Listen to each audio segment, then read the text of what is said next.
महाकुंभ मेला हिंदू धर्म में आस्था और परंपरा का सबसे बड़ा प्रतीक है। ये मेला 4 पवित्र स्थलों प्रयागराज, हरिद्वार, नासिक और उज्जैन में से किसी एक पर आयोजित होता है। लेकिन इस बार का महाकुंभ खास है क्योंकि 144 साल बाद एक दुर्लभ खगोलीय स्थिति बन रही है।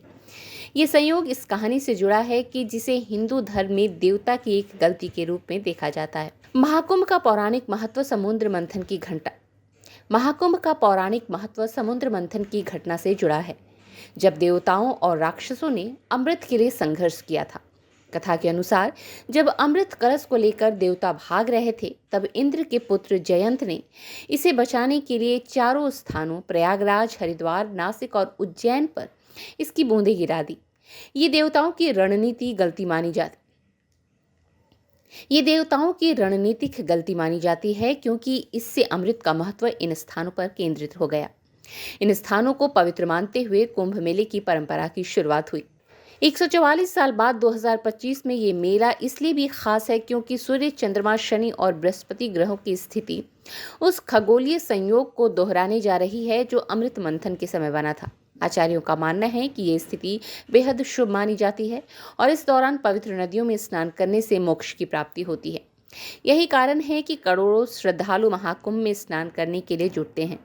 इस बार महाकुंभ में बड़े शिवधाम के प्रसिद्ध आचार्य शरद पांडे भी महायज्ञ में आहुति देंगे और साधना करेंगे। शाही स्नान कर विश्व के कल्याण के लिए कामना करेंगे। इतिहास में भी कुंभ मेले का महत्व दिखाता है। 7वीं शताब्दी में चीनी यात्री वेनसांग ने अपनी यात्रा वृतांत में प्रयागराज के त्रिवेणी संगम पर आयोजित एक विशाल धार्मिक आयोजन का जिक्र किया था, जो कुंभ मेले से मेल खाता है। तब लाखों श्रद्धालु इस आयोजन में शामिल होकर पवित्र जल में स्नान करते थे। कुंभ मेला न केवल धार्मिक आस्था का प्रतीक है, बल्कि इसका वैज्ञानिक महत्व भी है। खगोलीय संयोग के दौरान पृथ्वी के चुंबकीय क्षेत्र में बढ़ोतरी होती है, जो मानव शरीर पर सकारात्मक प्रभाव डालता है। यही कारण है कि कुंभ मेले को आध्यात्मिक ही नहीं बल्कि भौतिक दृष्टि से भी लाभकारी माना जाता है। आधुनिक समय में ये आयोजन उस गलती को श्रद्धा के रूप में मनाने का प्रतीक है जो देवताओं द्वारा अनजाने में हुई, जिससे इन 4 स्थानों को अनंत काल के लिए पवित्र बना दिया। इस महाकुंभ में देवता की गलती का महत्व सिर्फ धार्मिक नहीं बल्कि ये आस्था, परंपरा, खगोल विज्ञान और इतिहास का ऐसा संगम है जो भारत की सांस्कृतिक धरोहर को नई ऊंचाइयों पर ले जाता है। स्ट्रीट बज़ के लिए भदोही से नितेश श्रीवास्तव की रिपोर्ट। यह अलौकिक कुंभ है। 144 साल बाद यह संयोग बन रहा है जो महाकुंभ अतुलनीय महाकुंभ है। हर 12 साल पे लगता है, लेकिन जो संयोग योग बन रहा है 144 वर्ष बाद बन रहा है। यह बहुत ही अद्भुत और दिव्य भव्य कुंभ होगा और हमारे प्रधानमंत्री मोदी जी और उत्तर प्रदेश के यशस्वी मुख्यमंत्री योगी आदित्यनाथ जी बड़ा ही सुंदर व्यवस्था वहाँ पे किए हैं। हम तो माघ में गए थे, हमारा भी वहाँ पंडाल लग रहा है सेक्टर नंबर 19 में, और बड़ा दिव्य व्यवस्था है। और माघ महीने में समझिए कि कई करोड़ों की भीड़ होगी, अनुमान नहीं लगाया जा रहा है। इस बार बड़ी भीड़ होगी और दर्शनार्थियों के लिए वहाँ प्रशासन के द्वारा बड़ी अच्छी सुविधा किया गया है। माघ महीने में, कुंभ महीने में स्नान करने का बहुत बड़ा विशेष फल है।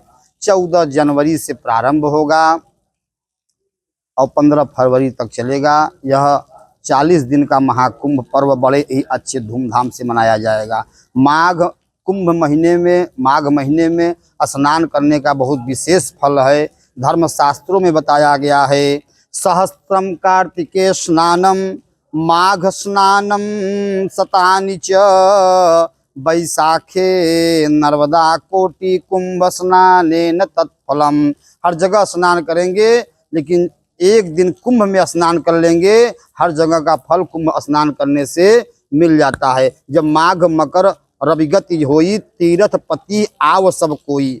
सूर्य मकर संक्रांति पे जाता है तो सभी तीर्थ आकर के माघ मेला प्रयाग में वास करते हैं। जो भक्त जाता है जिस कामना से, वह कामना पूर्ण होता है। तुलसीदास जी ने रामचरितमानस में लिखा कि माघ मकर रवि गति जब होई और तीर्थ पति आव सब कोई। कौन कौन वहां पे आता है कि देव दनुज नर किन्नर श्रेणी सागर मज्जहि सकल त्रिवेणी। इस गंगा मैया में संगम में जो स्नान करता है भगवान की बड़ी अनुग्रह कृपा होती है और भगवान उसके परिवार में सुख शांति प्रदान करते हैं। नमः पार्वती पतये हर हर महादेव। आने वाले आंग्ल संवत के अनुसार नया वर्ष सभी जनपदवासियों, प्रदेशवासियों और देशवासियों को बाबा बड़े शिवधाम सेवा समिति के तरफ से हार्दिक शुभकामनाएं। परमात्मा उनके जीवन में मंगलमय और खुशियां भर दे और भारत के यशस्वी प्रधानमंत्री भाई नरेंद्र दामोदर दास मोदी और उत्तर प्रदेश के मुख्यमंत्री माननीय आदित्यनाथ योगी जी के नेतृत्व में देश और प्रदेश निरंतर उन्नति के रास्ते पर अग्रसर होता रहे, यही हमारी शुभकामना है।